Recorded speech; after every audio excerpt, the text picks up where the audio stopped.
Riley was a student in my choir from 6th grade until he graduated from high school about 10 years ago. He was a little rough around the edges, got in trouble for mouthing off and fighting, and he had aspirations of being a professional hip-hop artist. But he loved singing in choir, and he stayed in choir all throughout high school, even though it really wasn't his kind of music. One day, on Karaoke Friday, he asked if he could perform one of his own raps. I was worried there might be profanity, and there was, but I allowed him to perform because I felt in that moment that it was important to acknowledge that Riley's original work had value. I gave the other students the option of leaving the room, but most stayed. And Riley was so grateful for that opportunity to perform. He's now a professional rapper and entrepreneur in Las Vegas. And he came back to visit my students last year, and he spoke to them about what he learned in choir and about working in the music industry. So I've had many students return to visit throughout the years, but for some reason, I'm especially proud of Riley, and I think it's because his style of music, hip-hop, was not a genre we ever performed in choir. I mean, would you really want to hear a choir perform hip-hop? But I also regret that I didn't give Riley and the other students more freedom to create and share their own work. There were just concerts and competitions and music theory to focus on, and there just wasn't ever time. My name is Kathleen Alviar, and I teach music here at the American School of Kinshasa in the Democratic Republic of Congo. I want to thank you all for being here today and for this opportunity. I have to admit, when I ventured into international teaching, I anticipated new experiences, but giving a TED Talk was not on my bingo card. At first, I was apprehensive, still kind of am, actually, and I wondered what I could possibly say that hadn't already been said in a more eloquent or clever way. But then, after taking a breath, I realized I already had a topic that I've been ranting about for years to anyone who would listen. So it's probably no surprise to you that I believe in the power of music education to not only transform lives, but sometimes to save them. This deeply held conviction comes not only from research and statistics, which overwhelmingly confirm the benefit of music education, but also from my own lived experience. I grew up in what was considered by US standards an economically disadvantaged household. My dad was in prison for most of my life. And my mom, sister, and I got by on public financial assistance. But Mom always made sure we went to church every Sunday. And so my earliest memories of music are traditional hymns and the dramatic and ominous pipe organ, what we might call classical music. And it makes sense that classical music continued to resonate with me throughout my life. But outside of music, I struggled academically, getting C's and D's, and even failing a few classes in high school. Despite these challenges, music was my refuge.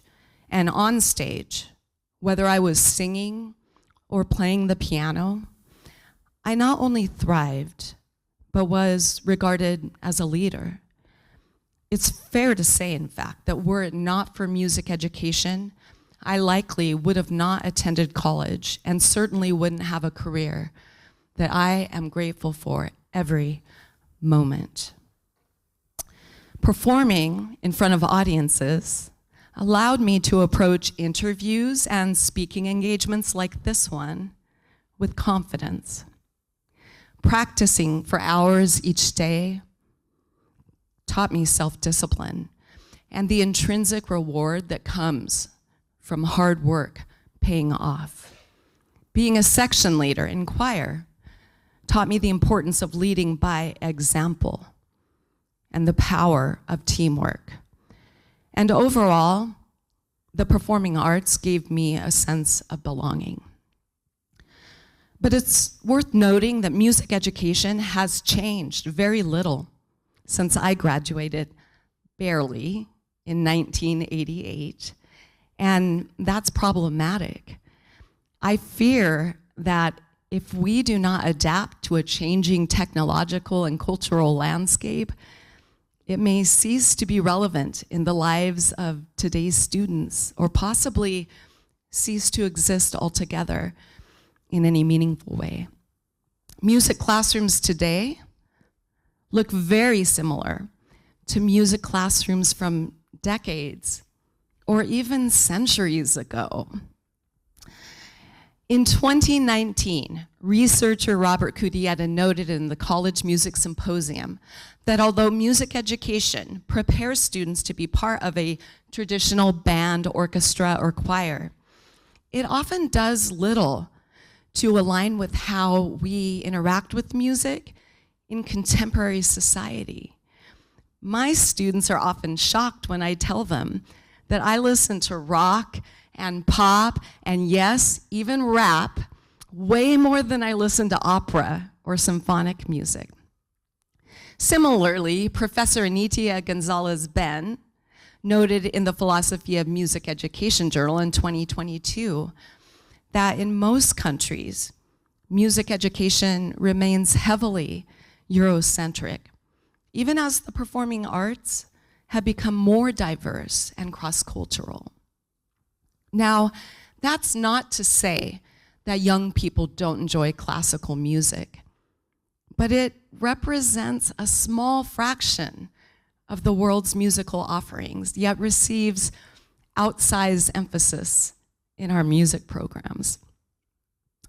Now, it's easy to fall into the trap of assuming we adults know what young people need. We tend to describe them in overly simplistic terms like Gen Z, or Gen Alpha, or Gen Beta, as if they were astrology signs. But young people are not a monolith. And although students in one community may welcome traditional band, choir, orchestra opportunities, students in another community may be more interested in music production or film and game scoring. I simply hold that the voices of young people must be at the forefront of these discussions. Which brings me to the survey that several TASOC students completed at my request. I honestly wasn't sure what the results would reveal, but I'd like to share some of them with you. The good news is that 26% of students describe their elementary music experience as excellent, and nearly 46% of students as satisfactory, noting they would make some changes. Begging the question, what kind of changes? Well, several students indicated an interest in composition and songwriting and learning instruments associated with popular music, not just traditional band instruments. Other students wanted to collaborate more, and they wanted to introduce more multicultural music. But here's something to consider. Many people mistakenly believe that we music teachers just get to teach whatever we want. And Although we do have some freedom where song and project choices are concerned, our curriculum is also informed by a set of music standards that have been developed and have been adopted by a particular region or school to ensure academic consistency. For example, many American international schools have adopted the Arrow Project standards, which emphasize musical literacy, composition, performance, and to some degree, cultural competency. They're really solid standards, but a glance at the Arrow website confirms what I suspected. Although educators from 17 international schools met to adopt the standards, no students were involved, or if they were, their involvement is not noted or credited. So here's my call to action. First, to music teachers. We cannot afford to let apathy and nostalgia blind us to the reality of a changing world that is hungry for innovative thinking.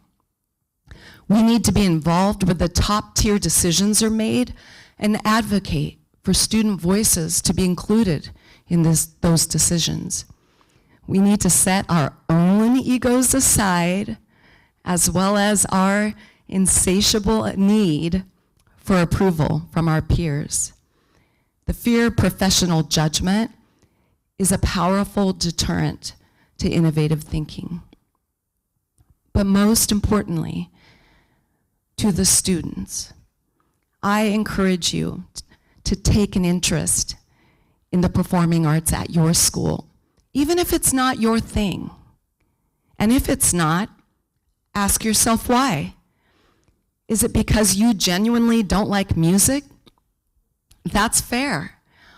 Or is it because the way that music has been taught has little relevance to your life? If this is true, then I urge you to mobilize your peers, ask questions, and share your ideas. Because even if music isn't your thing, I promise you, it is somebody's thing.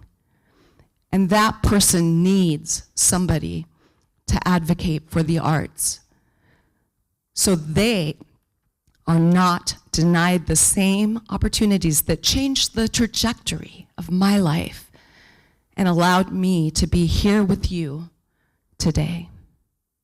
Thank you.